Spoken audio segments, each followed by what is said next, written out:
Hello friends, welcome back to free pharmacy Gyan. दोस्तों, आज की इस वीडियो में जानने वाले हैं डेक्सोरेंन सिरप के बारे में। जानेंगे इसके क्या क्या उपयोग होते हैं, प्रेगनेंसी में इसको पीना चाहिए या नहीं, क्या क्या इसके साइड इफेक्ट्स हैं, ज़्यादा पीने से क्या क्या बीमारी हो सकती है और कई दिनों तक पीने से इसको क्या होगा। उससे पहले जानते हैं कि डेक्सोरेंन के क्या क्या प्रोडक्ट्स आते हैं। तो डेक्सोरेंन अपना खुद का syrup and paediatric syrup and capsules, ये इसके कुछ 3 प्रोडक्ट्स आते हैं। सबसे पहले बात करते हैं डेक्सोरेंन सिरप के बारे में। तो डेक्सोरेंन सिरप की यहाँ पर बेसिक इन्फॉर्मेशन के बारे में बात करें तो इसकी जो प्राइस है वो है 145 रुपये इंडिया में, जो कि एक बोतल आती है 200 ml की ग्लास बोतल्स।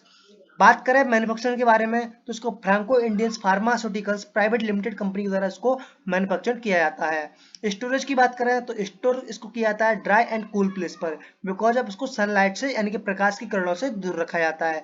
बच्चों की पहुंच से भी इसको दूर रखें, बिकॉज ऑफ यह सिरप ग्लास की बोतल्स में आती है। कंपोजिशन की बात करें तो इसमें आयरन आता है जो कि फेरिक अमोनियम सिट्रेट के रूप में आता है, 160 mg पर 10 ml में आता है। साइनोकोबालामाइन की बात करें जो कि विटामिन B12 होता है, जो आता है 7.5 mcg माइक्रोग्राम। फॉलिक एसिड की बात करें तो इसका जो दूसरा नाम होता है विटामिन B9, जो कि 0.5 mg आता है पर 10 ml में।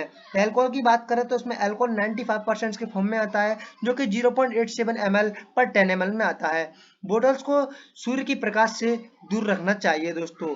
अब बात करते हैं इसका फंडामेंटल पार्ट के बारे में कि क्या क्या इसके उपयोग हैं, क्या क्या इसके यूजेज हैं और क्या क्या एडवांटेजेस हैं। तो सबसे पहले बात करते हैं आयरन डेफिशिएंसी एनीमिया, यानी कि एनीमिया के लिए। और दूसरा नंबर आरबीसी, यानी कि हमारे शरीर में आरबीसी की संख्या यानी कि लाल रक्त कणिकाओं की संख्या घट जाती है, उसके लिए इसका उपयोग करते हैं। थर्ड इज फॉलिक एसिड की डेफिशिएंसी के लिए भी इसका उपयोग करते हैं। ड्यूरिंग प्रेगनेंसी, यदि कोई प्रेग्नेंट लेडी है उसके लिए इसका उपयोग किया जाता है। यदि ब्रेस्ट फीडिंग, यदि कोई महिला ब्रेस्ट फीडिंग के दौरान में है तो इसको यह सिरप देने से बहुत ज़्यादा बेनिफिट्स देखने के लिए मिल सकते हैं। फैटिग्यू, यदि आपको भूख नहीं लगती है और थकान होने जाती है ज़्यादा से ज़्यादा, तो उसके लिए यह सिरप बहुत ज़्यादा फायदेमंद है।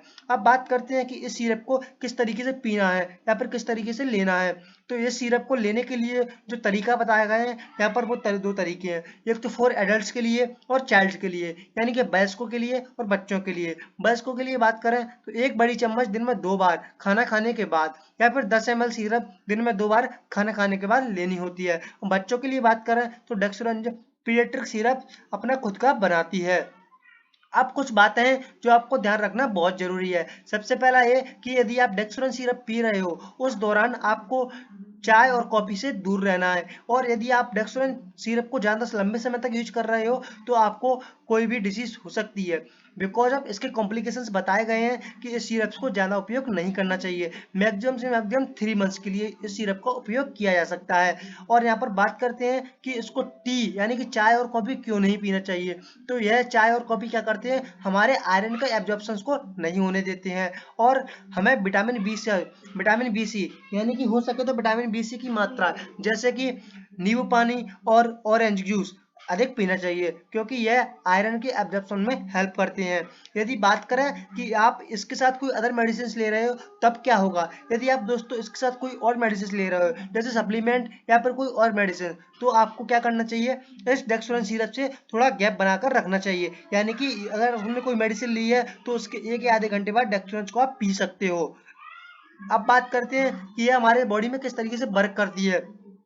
तो सबसे पहले बात करते हैं आयरन के बारे में। तो दोस्तों, मैंने जैसा आपको बता दिया, आयरन क्या करता है, हमारे ब्लड सर्कुलेशन को बढ़ा देता है और हमारे बॉडी में ऑक्सीजन से परिवहन को अच्छी तरीके से होने देता है और हमारे जीआईटी ट्रैक्ट को भी अच्छा कर देता है। GIT means gastrointestinal tract. यह आयरन क्या करता है, हमारे गैस्ट्रोइंटेस्टाइनल ट्रैक्ट को इम्प्रूव कर देता है और हमारी इम्यूनिटी को भी बूस्ट कर देता है। हमारे बॉडी के टेम्परेचर को भी यह रेगुलेट रखता है। विटामिन V9 की बात करें तो फॉलिक एसिड, इसका जो दूसरा नाम है वो फॉलिक एसिड है। विटामिन V9 एक वाटर सोल्यूबल बी कॉम्प्लेक्स है जो क्या करता है, हमारे न्यूक्लिक एसिड एंड लाल रक्त कणिकाओं को बना देता है, यहाँ पर उनका सिंथेसिस करता है। जैसा कि मैंने आपको पहले ही बता दिया था कि आरबीसी यानी कि जो लाल रक्त कणिकाएं हैं वो हमारे एनीमिया में क्या होती है, उनकी संख्या घट जाती है। और यहाँ पर क्या कर रहा है, जो बेटा फॉलिक एसिड वो संख्याओं को बढ़ा रहा है, यानी कि फॉलिक एसिड हमारे एनीमिया को ठीक करता है और यह ऑक्सीजन परिवहन के लिए यानी कि ऑक्सीजन सप्लाई के लिए भी यह रिस्पॉन्सिबल होता है।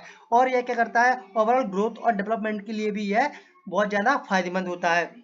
विटामिन B12 यानी कोबालामाइन। कोबालामाइन क्या करता है, हमारे बॉडी की nervous systems and DNA synthesis and maturation को भी ठीक कर देता है और प्रोडक्ट हमारे हार्ट की प्रोटेक्ट करता है। आशा करता हूं आपको यहां तक अच्छी तरीके से समझ में आ गया होगा। अब बात करते हैं इसके साइड इफेक्ट्स और दुष्प्रभाव की। इसके कुछ साइड इफेक्ट्स हैं। सबसे पहला है वॉमिटिंग, दूसरे नंबर का diarrhoea and third is abdominal pain, यानी कि अगर आप इसको पीते हो तो आपको वॉमिटिंग हो सकती है, डायरिया हो सकता है या फिर एब्डोमिनल पेन हो सकता है, यानी कि उल्टी हो सकती है, आपको दस्त लग सकती है या फिर आपके पेट में दर्द हो सकता है। ये कुछ कॉमनली साइड इफेक्ट्स हैं।